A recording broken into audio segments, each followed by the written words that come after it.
welcome back to another video, and today we're reading The Puppy Plays Buddy.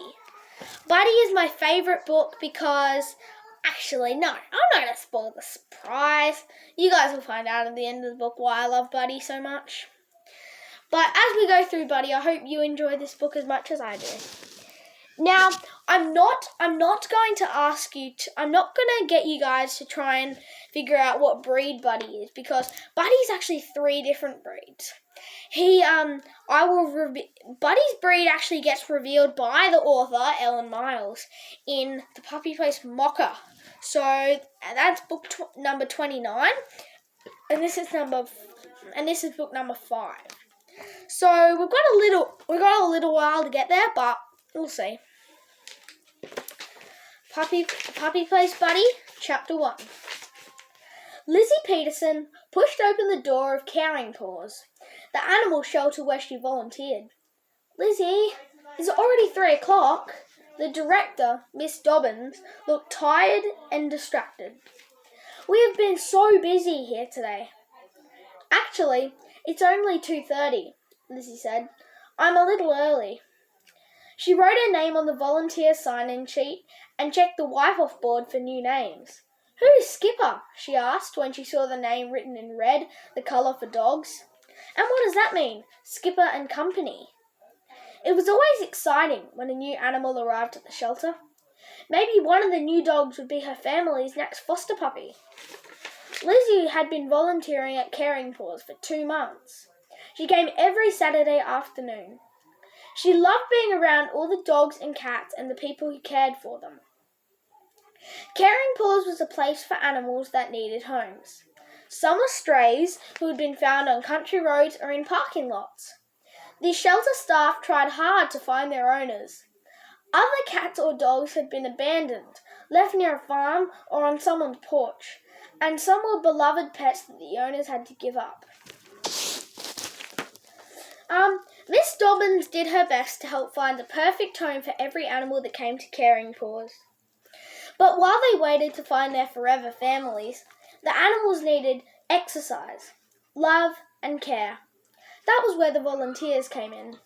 There was always work to do: answering the phone, cleaning cages, feeding animals, and giving them baths. Because Lizzie was only in 4th grade, she didn't do any of those jobs. She got to do the best job of all: exercising the dogs. Lizzie was crazy about dogs. She loved to play with them, read about them, make up stories about them, and learn everything she could about them. She and her younger brother Charles wanted their own dog more than anything, and they had been bugging their parents about it for years. Lizzie's dad loved dogs too, but Mum was more of a cat person. So far, both parents agreed that their family was not ready for a full-time dog. That was partly because of Lizzie's other brother, the Bean. His real name was Adam, but no one ever called him that. He was just a toddler, and keeping him out of trouble took up a lot of everyone's energy. The funny thing was that the Bean loved dogs too. He loved them so much that he liked to pretend he was one. He crawled around during meal times, barked at visitors, and played with dog toys more than kid toys. "The Bean is enough dog for now," Mum always said. She'd like to point out that the Bean did not shed fur all over the place, make messes, or chew up their shoes the way a real dog would. For now, Lizzie and Charles had to be happy with part-time puppies. The Petersons had become a foster family, taking care of puppies until a perfect home could be found for each one. So far, they had fostered 4 different puppies. Goldie, the first puppy, was a happy golden retriever who had belonged to a family whose house had burned down. Mr. Peterson was a fireman, and he brought her home after putting out the fire. Goldie ended up living next door with Sammy, Charles's best friend. She was the perfect pal for Sammy's older dog, Rufus. The next pup was Snowball, a fluffy little West Highland white terrier. He had a lot of energy and a big personality. The Petersons found Snowball an excellent home with a nice lady named Mrs. Peabody. Shadow, the serious black lab puppy, came next. With help from Maria, her new best friend, Lizzie found him a home with a family that would train him to be a guide dog for a blind person. Then there was Rascal, the wild child. He was an energetic Jack Russell Terrier who could not learn to behave well enough to live with a regular family in a regular house.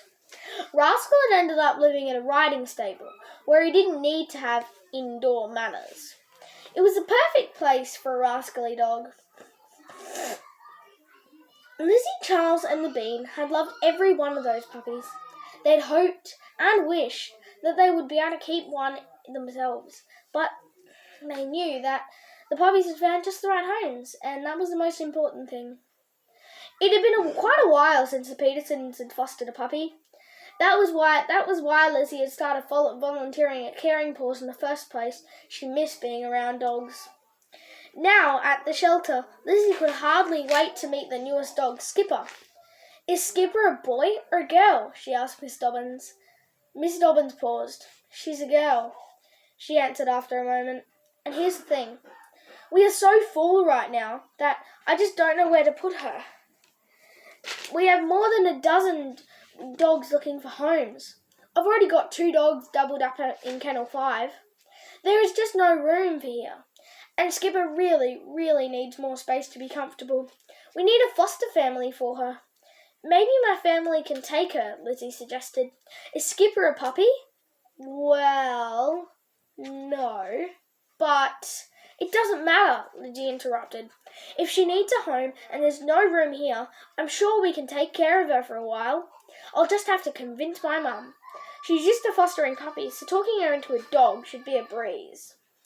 As they were talking, Miss Dobbins was leading the way down the hall to the dog room. She and Lizzie walked past the exam room, where a visiting vet checked out every animal that came into the shelter. They passed the tub room, the scene of many soapy, hairy messes. And then there were the 2 cat rooms. Lizzie peeked in. She could see all kinds of cats and kittens.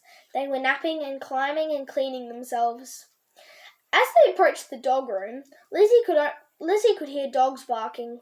It was funny. Sometimes only one dog was barking in the dog room, but other times all the dogs started barking at once, as if they were kids in the classroom yelling, "Call on me! Call on me!" Miss Dobbins pushed open the door to the dog room. Inside there were 10 kennels made of metal fencing that stretched from the floor to the ceiling. Each kennel had a comfy bed, a sign on the outside with the dog's name, and directions about feeding and walking. Each kennel also had a doggy door that could open to a fenced area outdoors, so the dogs could get outside on their own when there wasn't a volunteer to walk them. The room was warm and bright, and there was hand-painted number signs for each kennel. Lizzie knew that animal shelters could be sad places, but she was glad that Caring Paws always seemed cheerful and homey. Miss Dobbins pointed at kennel number 1, the cage nearest the door. "That's Skipper," she said.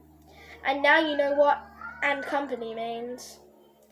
There in the kennel was a brown and tan dog with a silky soft coat. Her big cocoa brown eyes were shiny, and she had ears that stood straight up. Right now they were pointed towards the door, as if Skipper had radar. But Skipper didn't jump to her feet the way most dogs did when you came into the kennels. She just stayed where she was, looking up at Miss Dobbins. Skipper wondered who the new person was. Could she trust her? Could she stand up and show off her treasure? She decided it was safe. When Skipper moved, Lizzie gasped. "Oh my," she said when she saw what was curled up in the curve of Skipper's belly. 3 puppies. 3 tiny, adorable, brown and tan puppies, and they were just beginning to squirm themselves awake. How exciting was just that first chapter? Guys, I hope you got a good idea of how exciting this book, Buddy, is going to be. I think it's going to be probably the most exciting book I've ever read to you guys. Thanks for joining in with me in the Happy Bookworm. Make sure to give us a big thumbs up down there, and make sure to subscribe. We need subscribers. Come on. You guys know you want to subscribe to us. Come on. For more Ninja Warrior videos and for more Puppy Place reading videos and more park reviews, make sure to like and subscribe. See you later.